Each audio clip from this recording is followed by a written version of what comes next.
Hi everyone, and welcome. Today we'll dive into essential financial tips for beginners and how to overcome economic challenges. Get ready to transform your financial life. A lot of people struggle with managing their money, and it's no surprise. The education system doesn't always do the best job of teaching us about personal finance.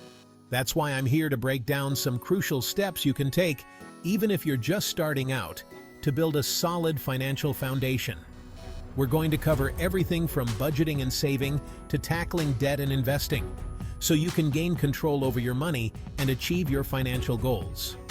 So, whether you're tired of living paycheck to paycheck or simply want to make smarter financial decisions, stick around and let's get started. The first step to taking control of your money is knowing where it's going. And that means creating a budget. Now, I know what you're thinking. Budgets are boring. But trust me, a budget isn't about restricting yourself.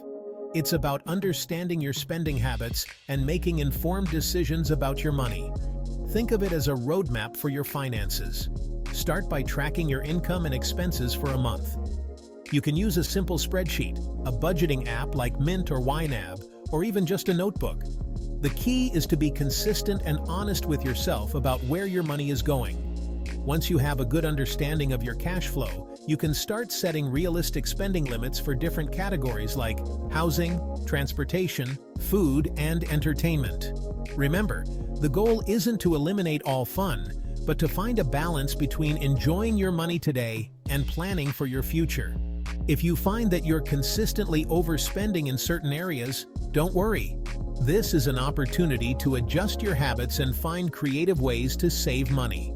Maybe you can try cooking at home more often instead of eating out, or explore cheaper entertainment options like free concerts or outdoor activities. The most important thing is to find a budgeting method that works for you and stick with it. Now that you have a budget in place, it's time to talk about saving. Saving might seem impossible when you're living paycheck to paycheck, but even small amounts add up over time. A good rule of thumb is to aim to save at least 20% of your income. I know that might sound like a lot, especially when you're starting out. But remember, it's a goal to work towards, and you don't have to get there overnight. Start by setting aside a small amount each month, even if it's just $20 or $50. As you get used to saving and your income grows, you can gradually increase the amount. Think of saving like paying yourself first. Before you pay your bills or buy anything else, put aside your savings contribution. One of the best ways to make saving easier is to automate it. Set up a recurring transfer from your checking account to your savings account each month. That way, you won't even have to think about it. Now, where should you keep your savings? I recommend having a high-yield savings account. These accounts typically offer higher interest rates than traditional savings accounts, which means your money will grow faster. Saving is crucial for reaching your financial goals, whether it's buying a house, investing, or simply having peace of mind knowing you have a financial safety net. Chapter 3. Maintain an emergency fund. Life is full of surprises, and unfortunately, not all of them are good.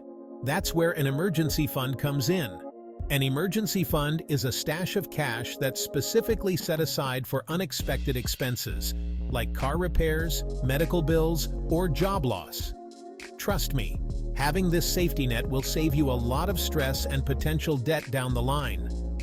So, how much should you save in your emergency fund? A good rule of thumb is to have 3 to 6 months worth of living expenses saved up. This means if you lose your job or face a major unexpected expense, you'll have enough money to cover your essential bills for several months while you get back on your feet. Now, I know building an emergency fund can seem daunting, especially if you're also working on paying off debt or saving for other goals. My advice is to treat your emergency fund like any other essential expense and prioritize it in your budget. Even if you can only contribute a small amount each month, it's better than nothing. Remember, slow and steady wins the race. Keep your emergency fund in a separate savings account that's easily accessible, but not something you'll be tempted to dip into for non-emergency spending. Remember, the key to overcoming financial challenges is perseverance and education. With these tips, you'll be on the right path to taking control of your finances and achieving your goals. Don't give up. It's a journey, and there will be bumps along the way. But the important thing is to keep learning, keep adapting, and keep moving forward. If you found this video helpful, subscribe to our channel and give us a thumbs up. Leave your questions and experiences in the comments below. See you in the next video. I'm excited to see you take control of your financial future.